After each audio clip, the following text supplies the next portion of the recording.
suite à cette dernière décision concernant l'élimination, pour ne pas dire le fait d'avoir écarté la JSK de la Coupe, plutôt de la Coupe de la CAF, suite à une décision du maintien du tirage au sort de la Coupe d'Algérie. Donc le bureau de la JSK s'est réuni ce soir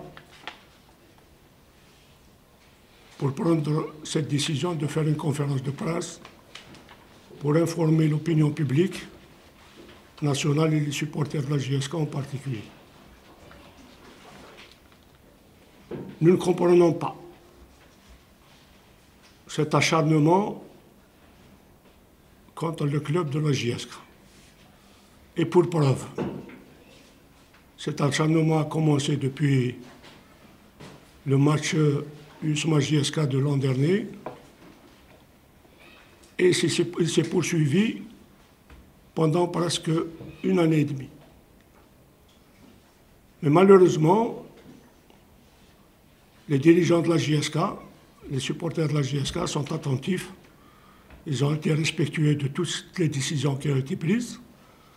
Mais aujourd'hui, nous nous étonnons beaucoup de cette décision hâtive, je dis bien hâtive, d'écarter la JSK de la Coupe de la CAF. Pour information, nous nous rappelons qu'en 1992, l'MCO était champion. Le deuxième, c'était le NAD. Le NAD qui était deuxième, mais c'est ça. Ouais.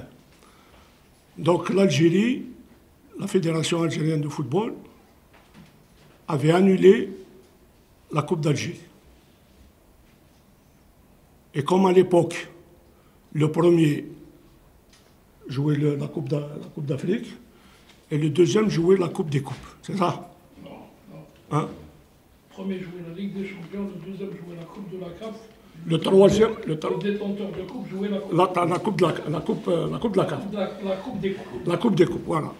Donc, suite à l'annulation de la Coupe d'Algérie, bien entendu, la Fédération a désigné le NET pour jouer la Coupe de la CAF. La Coupe des Coupes, voilà. Chaouia Coupe de la CAF. Chaouia Coupe de la Coupe. Coupe des Coupes. Quatrième, la Coupe arabe. C'est ça. Donc, cette jurisprudence, c'est ça, maître, devait être appliquée aujourd'hui, puisque la Coupe d'Algérie, initialement, a été annulée.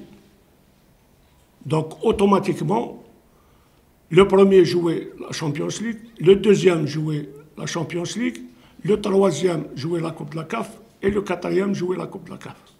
Mais malheureusement, cette jurisprudence n'a pas été appliquée suite à l'article 80 qui dit que la fédération, le bureau fédéral, se devait de prendre la décision unilatérale de désigner la JSK comme quatrième participant à la Coupe de la CAF. Malheureusement, aujourd'hui, c'est pour ça qu'on parle d'acharnement, je ne vois pas pourquoi on nous a écartés en maintenant cette histoire de tirage au sort.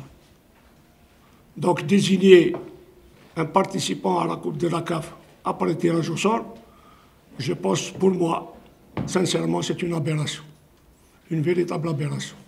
Voilà un petit peu pour le point essentiel de cette soirée, de cette information qui vient de sortir ce soir, la décision qui a été prise par le bureau fédéral, même si certains encore pensent que c'est une décision qui n'est pas encore définitive, mais nous préférons prendre nos devants pour informer l'opinion publique de tout ce qui pourrait y avoir comme décision d'ici mardi.